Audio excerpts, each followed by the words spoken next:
El cambio en casa de gentiles. Vamos a estar viendo Hechos 10. Déjeme comenzar con una ilustración. Cuando un misionero fue a China, se encontró con un joven y le preguntó: ¿has oído el evangelio? No, respondió el joven, pero lo he visto.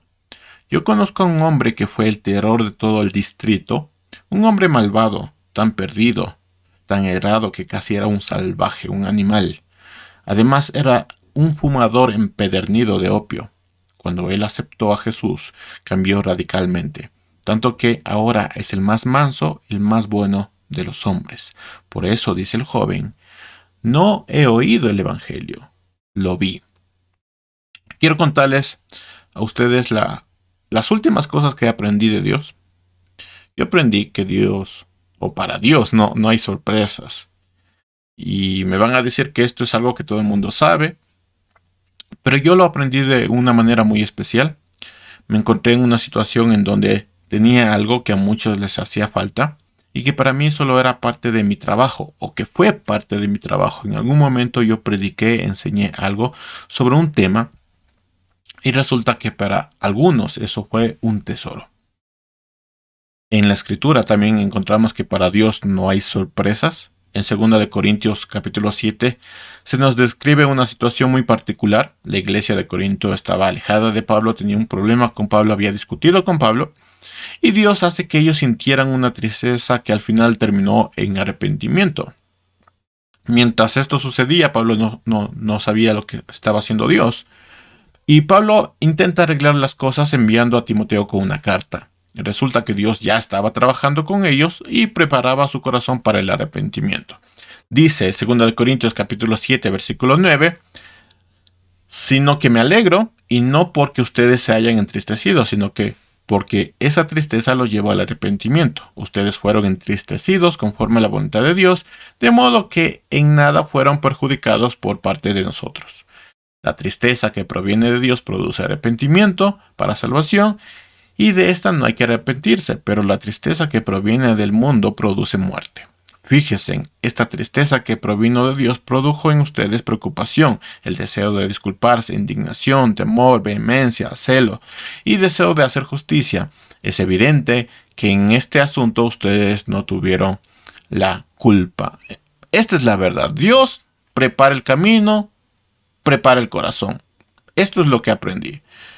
Para Dios no hay sorpresas. Pero por otro lado también aprendí que es responsabilidad de cada uno de nosotros el preparar su corazón y su mente para recibir lo que Dios tiene preparado. Porque nosotros no sabemos cuándo Dios tiene algo preparado para nosotros y cuándo lo dará. Entonces es responsabilidad de cada uno de nosotros preparar nuestro corazón. Por ejemplo, en Apocalipsis tenemos varias veces que se nos dice: el que tenga oído, que oiga. Es decir, si Dios nos ha dado oído, preparemos nuestro oído para oír. Que no sea simplemente, pues algo dijo el Señor y yo no sé qué voy a hacer con esto. El que tenga oído, que oiga.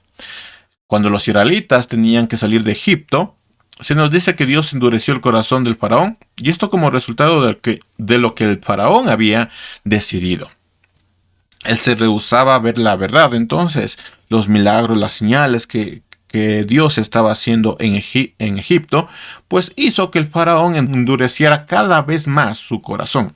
En Ezequiel 33, del 30 al 33, se nos menciona que a pesar de que hay un profeta y que el pueblo sabe que hay un profeta, muchos cerrarán su corazón y se rehusarán a poner la palabra de Dios en práctica. Y esto le decía Dios a Ezequiel antes de que sucediera. Sí, le estaba advirtiendo de que él iba a ser enviado al pueblo con una palabra, pero muchos de los que iban a estar escuchando la palabra van a endurecer su corazón. Entonces, cuando nosotros hablamos de recibir la palabra de Dios, por un lado Dios prepara el camino, algunas veces también prepara el corazón de tal manera que nos hace sensibles a una palabra, pero por otro lado nosotros somos responsables de tener un corazón enseñable, así como oídos preparados para oír y una vida lista para ponerla en práctica conforme a lo que el Señor nos está diciendo que hagamos. Lo que también debemos saber es que juntamente con preparar nuestro corazón para recibir lo que Dios tiene preparado, Debemos preparar nuestro corazón para hacer algunos cambios en nuestra vida. Y de hecho, con algunos cambios nosotros empezamos nuestra vida, este caminar en el cristianismo. En 2 de Corintios 5:17 dice, de modo que si alguno está en Cristo, ya es nueva creación, atrás ha quedado lo viejo, ahora todo es nuevo. Así que nosotros empezamos el cristianismo haciendo algunos cambios en nuestra vida. Por otro lado, en Gálatas capítulo 3 y capítulo 4 se nos habla de que hay necios que, habiendo recibido la libertad, buscan ser esclavos. Entonces, juntamente con preparar nuestro corazón para recibir lo que Dios tiene preparado, también debemos preparar nuestro corazón para hacer algunos cambios en nuestra vida. Debo decir que Dios prepara el corazón y a veces lo hace de manera muy creativa. Estamos a punto de ver no solo un cambio, sino el cambio. En la porción de la escritura que vamos a estar estudiando el día de hoy, veremos el cambio que abrió la brecha entre el judaísmo y las naciones gentiles. Ya se había predicado el evangelio a personas que no eran judías, pero todavía no se había predicado de manera oficial o se había presentado el evangelio de manera oficial a los gentiles. Todavía era un tema de judíos. Pero déjenme darles dos advertencias acerca de todo el tema que vamos a estar viendo. Primero, todo cambio es dramático. Y segundo, no es necesario estudiar todo el capítulo 10, así veremos todo el drama que hay en este cambio. Empecemos conociendo a Cornelio. En Cesarea, dice versículo 1, capítulo 10, en Cesarea vivía un hombre llamado Cornelio, que era centurión del regimiento conocido como italiano. Déjenme darles algunos datos históricos conectados con el nombre Cornelio. Se menciona que en el año 82 a.C. había un romano llamado Cornelio Sula, quien liberó a 10,000 de sus esclavos. Ellos estaban tan agradecidos que adoptaron el nombre Cornelio. Así que probablemente el centurión que tenemos en Hechos 10 fuera un descendiente de uno de los esclavos liberados, porque el nombre Cornelio era asociado a la liberación de estos 10,000 esclavos. Se presume, esto no es algo confirmable, pero todo el mundo que se llamaba Cornelio estaba ligado a este acto de Cornelio Sula, o por lo menos este es la historia. Continuemos. Versículo 2. Cornelio era un hombre piadoso y temeroso de Dios, lo mismo que toda su familia, pues ayudaba mucho a la gente con dinero y siempre oraba a Dios.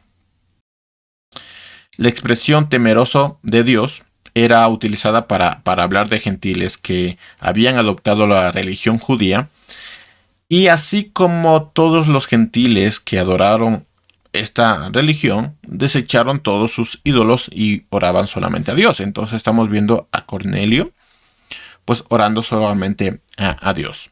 En este punto Cornelio no había escuchado sobre el evangelio de Jesús. Posiblemente, como era un centurión, había escuchado sobre todo el movimiento de Jesús, pero no había tenido contacto cercano al evangelio. Versículo 3 dice, un día como a las 3 de la tarde Cornelio tuvo una visión en la que claramente vio que un ángel de Dios entraba en donde él estaba y le hablaba por su nombre. Cornelio miró fijamente al ángel y con mucho temor le preguntó, Señor, ¿qué se te ofrece? Y el ángel le respondió, Dios ha escuchado tus oraciones y la ayuda que has dado a otros le ha recibido como una ofrenda. Como gentil, Cornelio no se le permitía presentar sus ofrendas en el templo, así que optó por dárselo a los pobres. Pero el ángel le dice que sus ofrendas y oraciones fueron vistas y escuchadas por Dios, y que si bien él no pudo entregar sus ofrendas en el templo, Dios les había recibido. Y aquí nos encontramos con la misión de Cornelio, versículo 5. Envía a tus hombres a Jope y haz que venga Simón, al que también se le conoce como Pedro, que está hospedándose en la casa de Simón el curtidor, quien vive junto al mar. Versículo 7. En cuanto se fue el ángel que había hablado con Cornelio, este llamó a 2 de sus criados y a uno de sus asistentes, que era un soldado piadoso, y luego de contarle lo que había sucedido, los envió a Jope. Quiero mencionar brevemente algunos puntos que podemos ver solamente en esta porción, y es que no sabemos lo que Cornelio oraba. Nos podemos imaginar lo que Cornelio oraba, pero no sabemos exactamente lo que Cornelio oraba, pero Dios está a punto de darle una respuesta, y la respuesta está en lo que Pedro tenía que decirles. También vemos que Cornelio cumple con una misión, con esta misión inmediatamente. No esperó, sino que inmediatamente que el ángel se fue, él va y pide a sus sirvientes, a sus soldados, que vayan a buscar a Pedro. Entonces no tardó en hacer su misión. También vemos que tenía un soldado que era su asistente, que posiblemente amaba a Dios, por eso es la palabra piadoso, por causa de Cornelio. Es decir, este asistente, este soldado, conocía a Dios, amaba a Dios, por consecuencia de lo que Cornelio le había dicho. Así que vemos con todo esto que Cornelio alcanzó a su familia y a las personas con las que él trabajaba. Era un trabajo completo que hacía Cornelio. Y eso nos lleva ya a la azotea.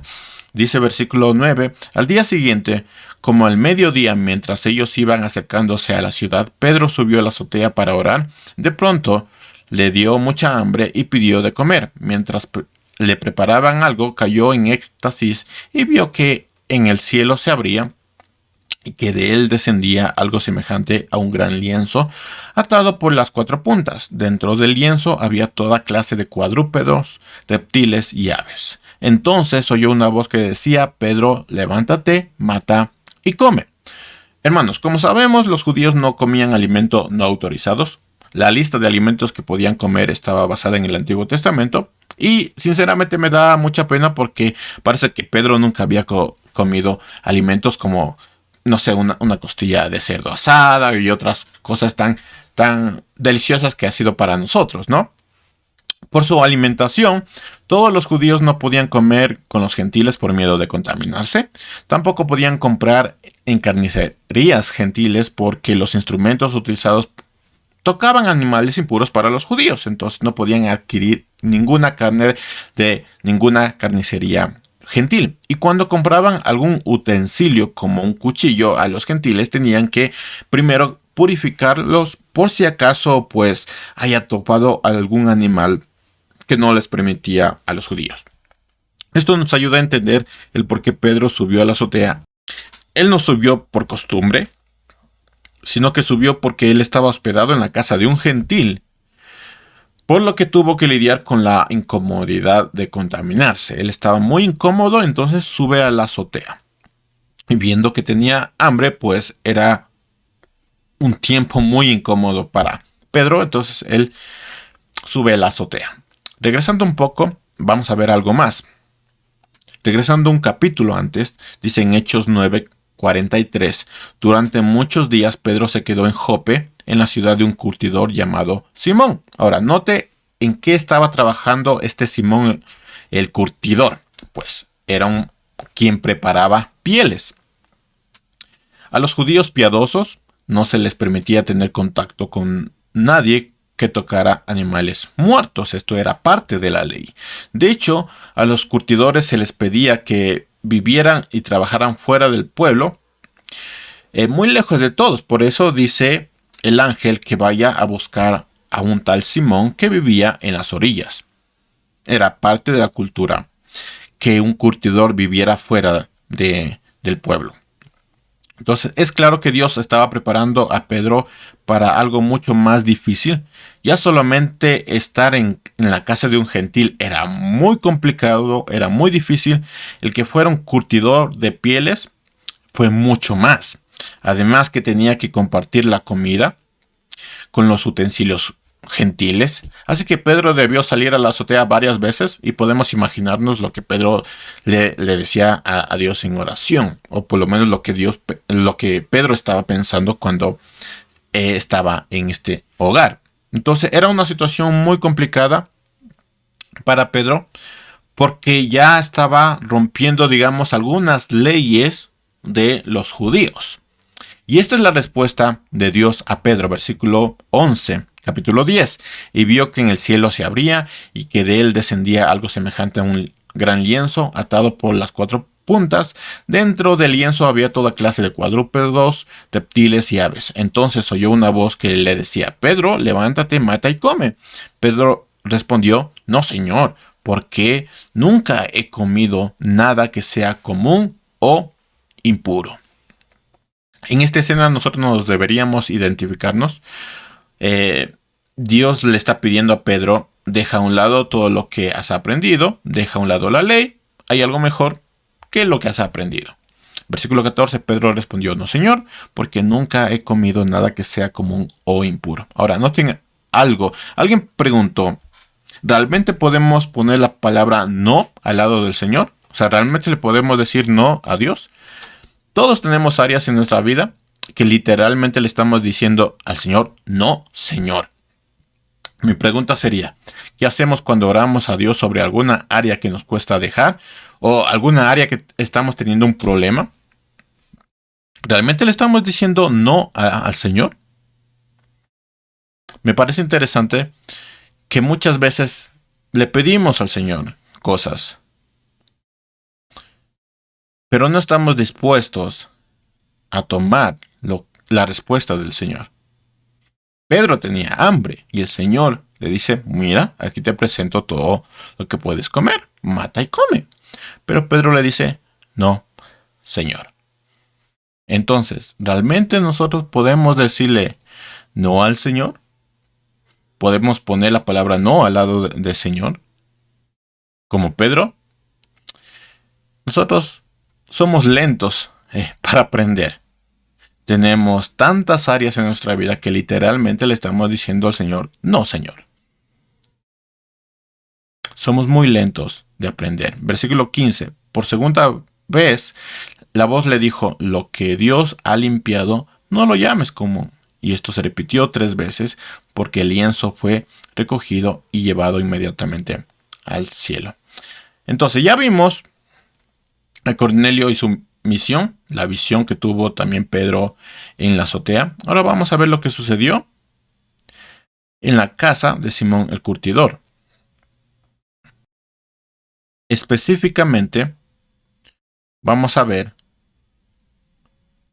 el capítulo 10, versículo 17 al 23. Dice: mientras Pedro no lograba entender el significado de la visión que había tenido, los hombres que Cornelio había enviado llegaron a la puerta y preguntaban por la casa de Simón. Llamaron y preguntaron si allí se estaba hospedando Simón, al que también le conocían como Pedro. Y mientras Pedro meditaba en la visión, el Espíritu le dijo: 3 hombres te buscan, así que baja a verlos y no dudes en ir con ellos, porque yo los he enviado. Pedro bajó entonces a donde estaban los hombres enviados por Cornelio y les dijo: yo soy el que ustedes buscan, porque han venido. Ellos le dijeron: Cornelio, el centurión, es un hombre justo y temeroso de Dios. Todos los judíos hablan bien de él. Un ángel le dio instrucciones de que vaya a su casa para que él escuche tus palabras. Entonces Pedro los hizo pasar y los hospedó. Es interesante que Pedro hospedó a gentiles, algo que ya la ley no le permitía. Ya estaba en una casa de gentil, ya estaba comiendo con gentiles y además el gentil era un curtidor. Así que ya estaba rompiendo varias leyes en cuanto a lo judío, ¿no? Pero además el Espíritu le dice: mira, estos 3 hombres que te buscan, tómalos, hospédalos. Entonces ya estaba también rompiendo muchas más leyes. No solo debieron pues entrar en la casa, se supone que comieron, conversaron mucho. O sea, Pedro les hospedó. Tal vez conversaron sobre la visión que tuvo Pedro, no sabemos, pero posiblemente Pedro lo mencionó, así que tuvieron que conversar mucho y comer también. Pero aunque Pedro dio los primeros pasos, está dando los primeros pasos para tomar algo nuevo, aún tenía mucho que aprender, aún tendría que entender por completo lo que Dios estaba a punto de enseñarle. Es más interesante ver a Pedro recibiendo a estos 3 hombres en una casa que no es suya. Es posible que lo que estaba tratando de decir el texto fue que Pedro fue quien los atendió. No fue Simón el curtidor el que los atendió, sino Pedro los atiende. Así que está ya teniendo un gran cambio en toda su actitud. Los siguientes cambios que vamos a ver son sumamente interesantes. Y esto lo vamos a ver de casa de un curtidor a la casa de un centurión romano. Usted puede leer en casa del versículo 23 al 48. A mí déjeme rescatar de este texto, de esta porción, el mensaje central que aprendió Pedro y que enseñó a los gentiles. Esto es lo que Dios quería enseñarle a Pedro y lo que le mandaba decir a los gentiles. Versículo 28.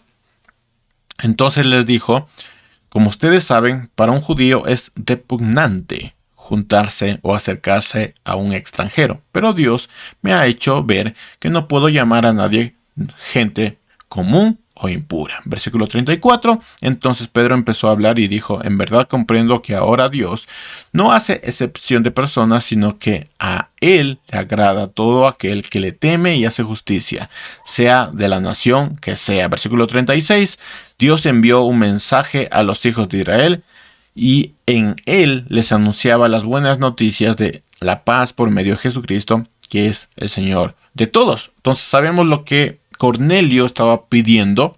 No sabemos exactamente las palabras, pero Cornelio estaba pidiendo este evangelio, esto que le hacía falta, ¿no? La noticia de paz por medio de Jesucristo, que es el Señor de todos. Continuando, versículo 44 dice: mientras Pedro les hablaba así, el Espíritu Santo cayó sobre todos los que lo escuchaban.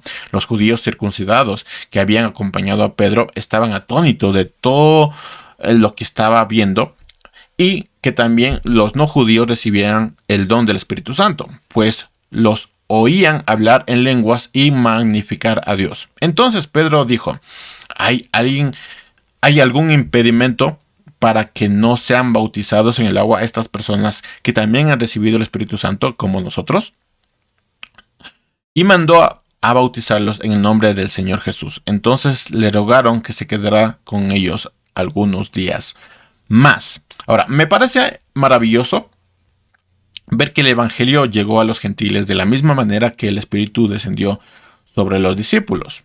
Y si lo pensamos, no es de extrañar, porque cuando sucedió este evento en Pentecostés, el Evangelio se habló en todos los idiomas y muchos se convirtieron. No se había presentado el Evangelio ya oficialmente como la iglesia de los gentiles, pero ya se había hablado, ya se había proclamado el Evangelio en todos los idiomas. Así que el Evangelio es para todos,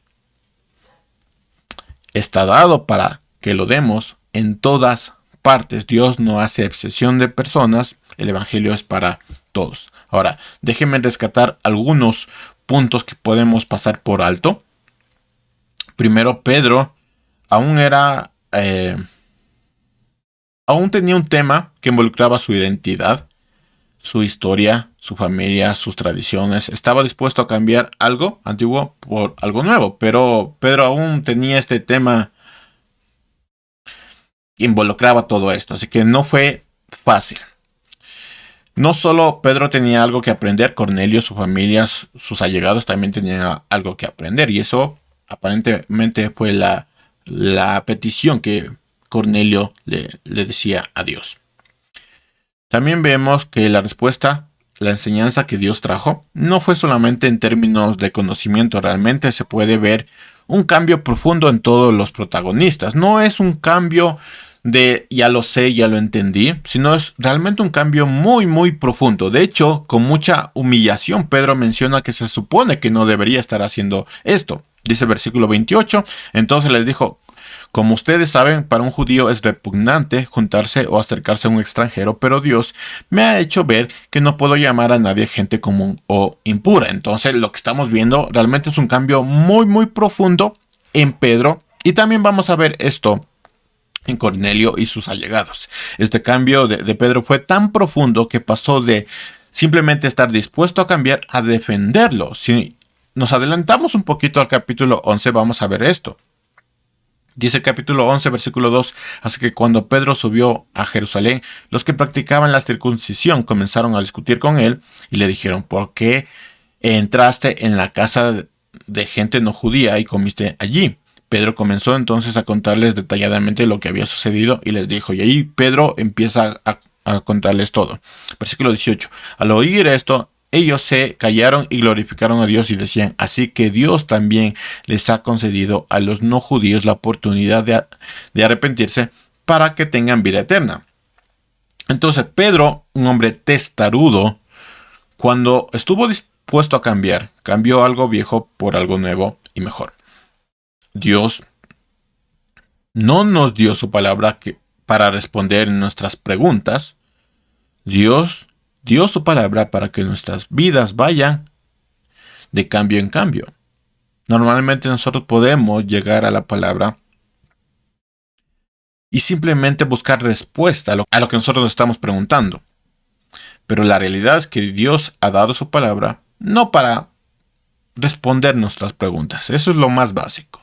Dios dio su palabra para que nuestras vidas vayan de cambio en cambio. Miren, hace algunos días del que estoy escribiendo este mensaje, le preguntaba a Dios si realmente valía la pena. ¿Sí? ¿Vale la pena seguir predicando a personas que ya han escuchado el mensaje? ¿Vale la pena? ¿Acaso no sería mejor ir por los que realmente están necesitados y no tienen un pastor? Esa era mi pregunta. Señor, ¿vale la pena todavía seguir predicando? La respuesta es sí, las dos cosas. Los que han escuchado el mensaje y los que no tienen la misma necesidad. Todos necesitamos un cambio profundo. Necesitamos cambiar lo viejo por algo nuevo. Así que vale la pena todavía seguir predicando a quienes ya han escuchado el Evangelio. Pero también vale la pena ir por quienes todavía no lo han escuchado. Si tan solo uno del que me escucha, del que está escuchando este mensaje, hace un cambio, entonces todo vale la pena. Vale la pena seguir predicando. Todavía tenemos que cambiar algunas cosas de nuestra vida. Vale la pena. Nuestra vida como cristianos es una vida de cambio en cambio. Y mire cómo Cristo se describe a sí mismo. Dice Apocalipsis 21:5. El que está sentado en el trono dijo, mira, yo hago nuevas todas las cosas. Y me dijo, escribe, porque estas palabras son fieles y verdaderas. También me dijo, ya está hecho, yo soy el alfa y la omega, el principio y el fin. El que tenga sed, yo le daré a beber gratuitamente de la fuente del agua de la vida. El que salga vencedor heredará todas las cosas, y yo seré su Dios, y él será mi hijo. Pero los cobardes, los incrédulos, los abominables, los homicidas, los que incurren en inmoralidad sexual, los hechiceros, los idólatras y todos los mentirosos tendrán su parte en el lago que arde con fuego y azufre, que es la muerte segunda. Y aquí venía mi pregunta, ¿acaso nosotros no éramos así? ¿Acaso no éramos cobardes, incrédulos, abominables, homicidas, que incurren en inmoralidad sexual, hechiceros, idólatras, mentirosos? ¿Acaso nosotros no éramos así los que escuchamos la palabra de Dios? Pero aún así tenemos muchas cosas que ir cambiando. Qué gran cambio Dios nos concedió un día. La vida cristiana es una vida de constante cambio. Dios prepara el camino para ese cambio, pero es necesario que nosotros estemos dispuestos a hacerlo. Porque un Dios preparando el camino, mandando pastores, mandando maestros, es responsabilidad de nosotros hacer ese cambio. Ahora te pregunto, ¿qué ha cambiado en tu vida? ¿Dios cambia la manera de pensar, de sentir, de actuar? ¿Ha ha hecho esto en tu vida? ¿Realmente han sido verdaderos cambios o cuando aparece el momento te das cuenta de que sigues siendo la misma persona? ¿Qué áreas todavía le estás diciendo a Dios, no, Señor? ¿Estás preparando realmente tu corazón para el cambio? ¿Estás dispuesto a cambiar? Dice Apocalipsis 21:5, el que está sentado en el trono dijo, mira, yo hago nuevas todas las cosas. Versículo 6, ya está hecho, yo soy el alfa, la omega, el principio y el fin. Al que tenga sed, yo le daré de beber gratuitamente de la fuente del agua de la vida.